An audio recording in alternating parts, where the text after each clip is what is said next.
चुनाव आयोग से जब भी कहा जाता है ईवीएम को लेकर के, चुनाव आयोग कहता है सबूत दिखाइए, सबूत कहां है। लेकिन चुनाव आयोग से आज सबूत पेश किए गए। कौन से सबूत पेश किए गए?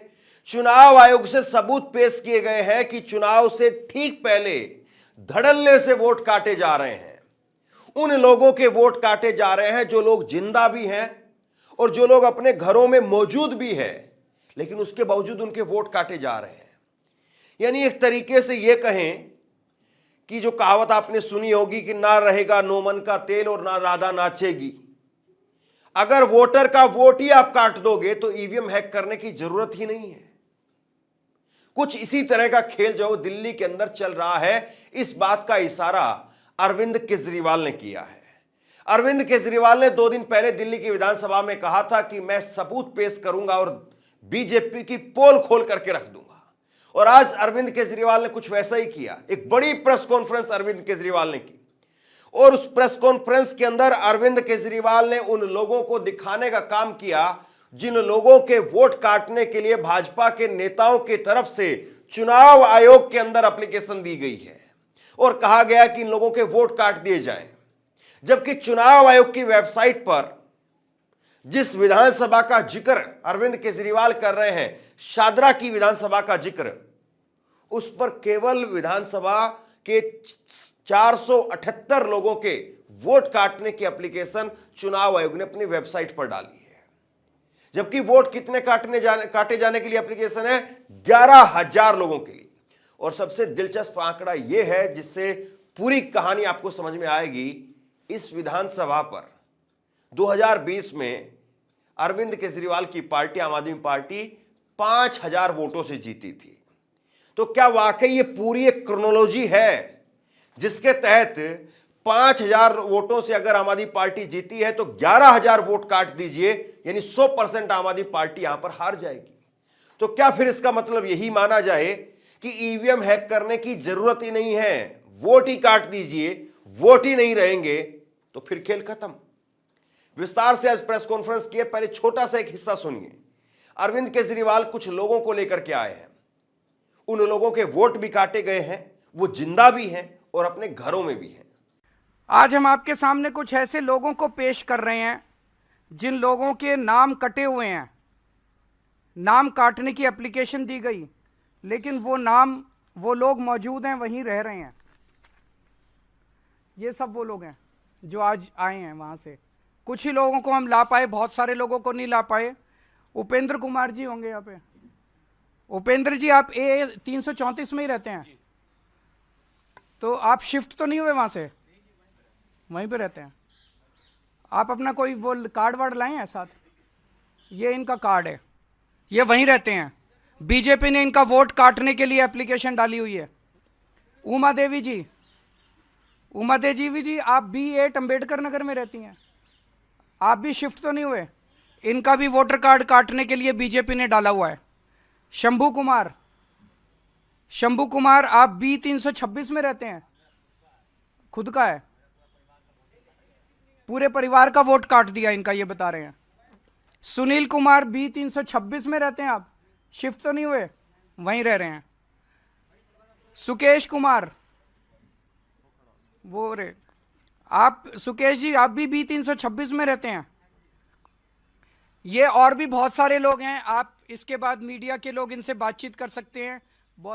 कई लोग आए हुए हैं, मैं सबका नाम तो यहां नहीं ले पाऊंगा, लेकिन आप इनसे बातचीत कर सकते हैं। ये सब लोग जिंदा हैं, वहीं रह रहे हैं और इनके सबके 11,000 जीवित लोगों के, मौजूदा लोगों के वोट काटने के लिए भारतीय जनता पार्टी ने इलेक्शन कमीशन में अप्लाई कर दिया। और इलेक्शन कमीशन चोरी छिपे, बिना लोगों को बताए, बिना वेबसाइट पे डाले, इलेक्शन कमीशन जो है इनके वोट काटने की साजिश रच रहा है। अब इसके बाद में अरविंद केजरीवाल ने बाकायदा आंकड़ों के साथ में बताया कि 11,018 लोगों के वोट काटने की एप्लीकेशन दी है। उसमें से 500 लोगों को उन्होंने चिन्हित करने का काम किया। उन्होंने देखा कि 11,000 लोगों की जो एप्लीकेशन गई है वोट काटने के लिए, इसमें से 500 लोग कहां हैं वो, और 500 लोगों में से 472 लोगों को उन्होंने पकड़ लिया या मिल गए, और वो लोग जो है अपने घरों में थे। आंकड़ों के साथ में अरविंद केजरीवाल चुनाव आयोग को सबूत दे रहे हैं। इनमें एप्लीकेशंस में ये कहा गया है कि ये 11,018 लोग या तो शिफ्ट हो गए हैं या मर गए हैं। हमारे लिए इतने कम समय में सारी जितनी 11,000 एप्लीकेशंस हैं उनकी तहकीकात करना संभव नहीं था, तो हमने इसमें से रैंडमली 500 लोग छांटे और 500 लोगों की जब हमने जांच की, इसमें से एक्चुअली इनमें कई झुग्गी बस्तियों के हैं, कच्ची कॉलोनियों के रहते हैं, उन एड्रेसेस मिलने बड़े मुश्किल हो जाते हैं, तो कई एड्रेसेस नहीं मिले, लेकिन जो एड्रेसेस मिले उनमें 500 में से 372 लोग ऐसे मिले जो कि वहीं रह रहे हैं। 372 लोग ऐसे मिले, ये उन 372 लोगों की लिस्ट है जिनको हमने लोकेट किया, जिनके नाम बीजेपी की लिस्ट में है कि इनके नाम काट दिए जाएं, क्योंकि ये उनका कहना है वो शिफ्ट कर गए हैं, वो शिफ्ट नहीं किए हैं, वो वहीं रह रहे हैं। ये 372 लोगों की लिस्ट है। दरअसल ये शिफ्ट नहीं किए हैं, ये लिस्ट हम अभी आपको दे देंगे, ये 372 लोगों की लिस्ट। इसका मतलब 500 में से 372, उसके अलावा कई ऐसे भी थे जिनके एड्रेस नहीं मिले। 75% लिस्ट जो है, इसका मतलब इनकी गड़बड़ है।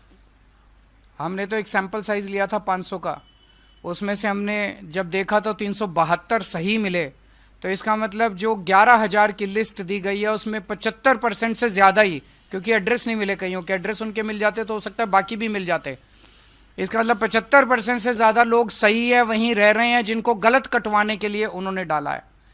जब इन लोगों से हमने पूछा, ये अधिकतर आम आदमी पार्टी के वोटर मिले हमें, मैक्सिमम लोग इसमें आम आदमी पार्टी के मिले। आप बताइए कि चुनाव आयोग जो सबूत और सबूत की बात कहता है, या चुनाव आयोग सबूत की बात को लेकर के विपक्ष के तमाम आरोपों को खारिज कर देता है, क्या यह सबूत कुछ भी नहीं है? अरविंद केजरीवाल सीधे तौर पर कह रहे हैं कि साधरा विधानसभा के अंदर 1,86,362 वोट हैं।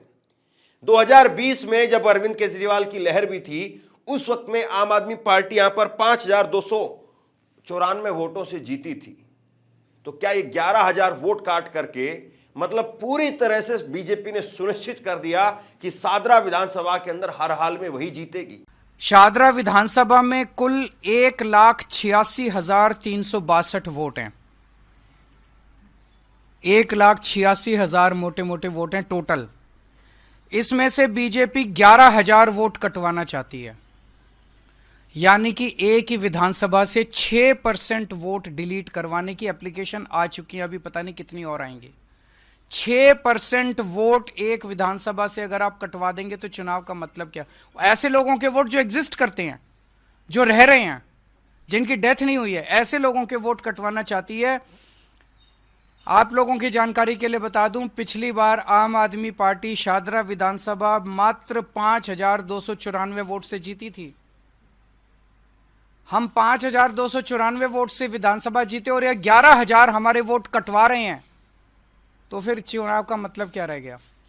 अब कोई यह बात कह सकता है कि एक ही विधानसभा का मामला तो है। कई बार होता है कि एक विधानसभा के अंदर कुछ अधिकारी, कुछ बीएलओ वो बिक गए होंगे, या वहां पर हो सकता है कि बीजेपी का कोई नेता बहुत गुंडागर्दी टाइप का होगा, गुंडागर्दी करने वाला होगा, या आम आदमी पार्टी एक विधानसभा को लेकर के माखौल बना रही है और एक विधानसभा को लेकर के उछल रही है। अरविंद केजरीवाल ने दिल्ली के अंदर 14 विधानसभा के नाम गिनाए हैं। देखिए, दिल्ली में 70 विधानसभा हैं और 10,000, 5,000, 4,000 वोट, ये बहुत मायने रखता है 70,000 विधानसभाओं के अंदर, क्योंकि यहां पर बहुत बड़ी बड़ी विधानसभा नहीं है। कई विधानसभाएं तो बहुत छोटी हैं, और अगर 14 विधानसभा पर आप अपने हिसाब से आंकड़े सेट कर ले रहे हैं या फिर आप अपने हिसाब से चीजों को तय कर दे रहे हैं, तो इसका मतलब फिर यह है कि 10-5 सीटें, 15-20 सीटें आपकी आ जाएं। 14 विधानसभा पर जो है वो आपने साठगांठ करके सीटें ले ली और 10-12-15 विधायकों को बाद में आप तोड़ करके ले आए, सरकार बना ले। क्या यही फॉर्मूला है बीजेपी का? अरविंद केजरीवाल बाकायदा 14 अलग अलग विधानसभाओं का नाम बता रहे हैं और वहां पर बता रहे हैं कि कितने कितने वोट काटे गए। इलेक्शन कमीशन की वेबसाइट पे ही देखे तो मैं आपको 14 विधानसभाओं की डिटेल बताता हूं। जनकपुरी में इलेक्शन कमीशन की वेबसाइट के हिसाब से 6,247 एप्लीकेशन डिलीशन की आई हुई हैं। जैसा मैंने बताया कि शादरा में 11,000 हैं, वो तो छुपा गए। जनकपुरी में 6,247, संगम विहार में 5,862, आरकेपुरम में 4,285, पालम में 4,031, द्वारका में 4,013, तुगलकाबाद में 3,987, ओखला में 3,933, करावल नगर में 2,957, लक्ष्मी नगर में 2,147, मुस्तफाबाद में 2,051, विकासपुरी में 1,923, उत्तम नगर में 1,807, कृष्णा नगर में 1,631, मटियाला में 1,561। ये कौन डाल रहा है इतनी डिलीशन की एप्लीकेशंस चुनाव के 1.5 महीने पहले? और ये तो मैंने जो विधानसभाएं कुछ बताई हैं, ये तो वो एप्लीकेशन है जो उनकी वेबसाइट पे है। वेबसाइट के बाहर चोरी छिपे पता नहीं कितनी एप्लीकेशंस के ऊपर इलेक्शन कमीशन काम कर रहा है काटने के लिए। ये जनतंत्र के लिए खतरा है। एक वोटर कार्ड, वोट डालने का अधिकार हमारे देश के नागरिक का बेसिक अधिकार है। अगर उससे वो अधिकार ही छीन लिया जाएगा तो उस देश के नागरिक होने का कोई मतलब नहीं रह जाता। अब जिम्मेदारी चुनाव आयोग की है। चुनाव आयोग को इतनी सारी बातें कही गई है तो चुनाव आयोग को इस बात को बताना चाहिए। देखिए दोस्तों, चुनाव आयोग का एक नियम है, प्रक्रिया है कि रोजाना चुनाव आयोग अपनी वेबसाइट पर फॉर्म नंबर 10 अपडेट करता है। और उसमें क्या होता है? उसमें यह होता है कि किस विधानसभा के अंदर कितने लोगों के वोट काटने की प्रक्रिया चल रही है या कितने लोगों की वोट काटने के लिए, कटवाने के लिए एप्लीकेशन आई है। दूसरा, चुनाव आयोग का एक नियम होता है कि जहां कहीं भी चुनाव होते हैं वहां पर चुनाव से ठीक पहले चुनाव आयोग सत्यापन करता है कि भाई 5 साल पहले जब चुनाव हुए थे, अब चुनाव हो रहे हैं, तो इस चुनाव में क्या जो लोग पिछली बार वोट दे रहे थे वो लोग जिंदा हैं, अपने घरों में हैं, दोबारा वोट डाल पाएंगे, या फिर उनके घरों में कोई और नए वोटर बन गए हैं, नए सदस्य आ गए हैं, बच्चे बड़े हो गए हैं, या कुछ लोग जो जहां पर रह रहे थे वहां से शिफ्ट करके चले गए हैं।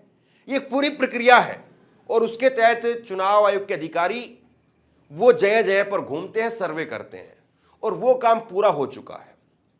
वो काम जो है 28 अगस्त से और 18 अक्टूबर तक 2 महीने तक वो काम चला, वो प्रक्रिया चली और वो पूरी हो गई। अब उसके बाद में वोट इतनी बड़ी संख्या में क्यों कट रहे हैं, वाकई एक बड़ा सवाल है। बहरहाल